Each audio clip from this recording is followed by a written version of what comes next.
வணக்கம் மக்களே, சற்றுமுன் கிடைத்த தகவல் ஒன்றை பார்க்க போகிறோம். திமுக கூட்டணியில் உடைகிறது, வெளியான முக்கிய கட்சிகள் தேர்தல் முடிவு. சரி, தகவல் எந்த ஒரு தகவலை பற்றி தான் நாம் பார்க்க போகிறோம். தகவலை பார்ப்பதற்கு முன்னதாக நீங்கள் நம்மளுடைய சேனலுக்கு புதிய பார்வையாளர்களாக இருந்தீர்கள் என்றால் மறக்காமல் நம்மளுடைய சேனலை சப்ஸ்கிரைப் செய்து வைத்துக் கொள்ளுங்கள் மக்களே. கூட்டுறவு பெல்லைக்கனும் ஆளில் கொடுத்து வைங்க. அப்போ தான் அரசியல் சார்ந்த காணொலிகளாம் நீங்கள் தினசரி உடனுக்குடன் தொடர்ந்து தெரிந்து கொள்ள முடியும். வாங்க வீடியோக்குள்ளே போயிடலாம். தற்பொழுது பெரும் விதத்தில் இருக்கக்கூடிய கட்சிகளாகத்தான் அங்கு திகழ்ந்து வருகிறது தற்பொழுது இப்போ இருக்கக்கூடிய ஒரு சூழல். ஆனால் அதை மாற்றம் செய்துவிட்டு வேறு ஏதென்று விஷயங்களை செய்தால் அங்கே பார்த்திங்கன்னா இருக்கக்கூடிய நிலங்களும் சரி, அங்கே இருக்கக்கூடிய ஒரு சில நம்மளுடைய பார்த்திங்கன்னா செயல் திட்டங்களும் சரி, அது பார்த்திங்கன்னா பார்ப்பதற்கு சரியாக இருந்தாலும் கூட அதனை பார்த்திங்கன்னா அனுபவிக்க அதில் பார்த்திங்கன்னா படும்போது தான் தெரியும் அதற்கான விஷயங்கள் என்ன ஏது என்பதனை.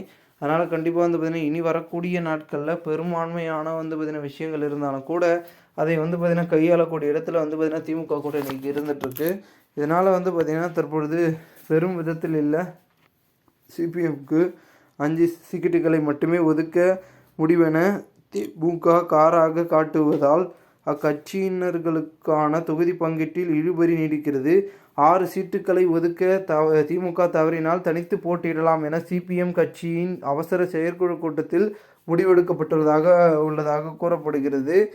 தாவாக வேல்முருகன் தொடர்பாக சிபிஎம்மும் கூட்டணிக்கு இருந்து திமுக கூட்டணி, அதாவது திமுக கூட்டணியில் இருப்பது திமுக தலைமைக்கு ஒரு பக்கம் அதிர்ச்சி ஏற்படுத்தியிருக்கிறது.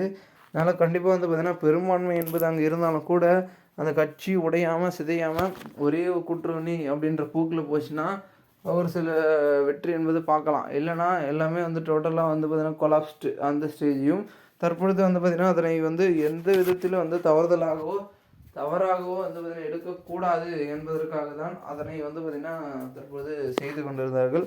அதனால் கண்டிப்பாக பார்த்திங்கன்னா இனி வரக்கூடிய ஒரு சில விஷயங்களை சொன்னாலும் சொல்லாவிட்டாலும் அனைத்திற்கும் பார்த்திங்கன்னா இருக்கக்கூடிய விஷயம் என்னவாக இருக்குதுன்னா ஒரு மிகுந்த ஒரு பார்த்திங்கன்னா வளர்ச்சி.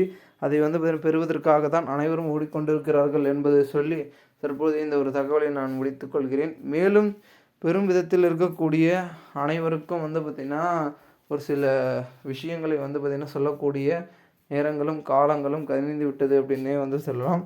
ஸோ பார்க்கலாம் என்ன நடக்கிறது. மேலும் இந்த ஒரு தகவலை குறித்த பொதுமக்கள் உங்களுடைய கருத்துக்களை கமெண்ட் மூலமாக தெரிவிங்கள். இது போன்ற நீங்கள் அரசியல் சார்ந்த நிகழ்வுகளாம் தினசரி தெரிந்து கொள்ள நம்மளுடைய சேனலை சப்ஸ்கிரைப் செய்து வைத்துக் கொள்ளுங்கள் மக்களே.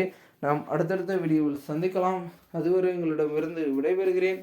நன்றி, வணக்கம் மக்களே. தொடர்ந்து நம்மளுடைய சேனலுடன் இணைந்து கொண்டே இருங்கள். அரசியல் சார்ந்த காணொலிகளாம் தினசரி தெரிந்து கொள்ள முடியும். நன்றி, வணக்கம்.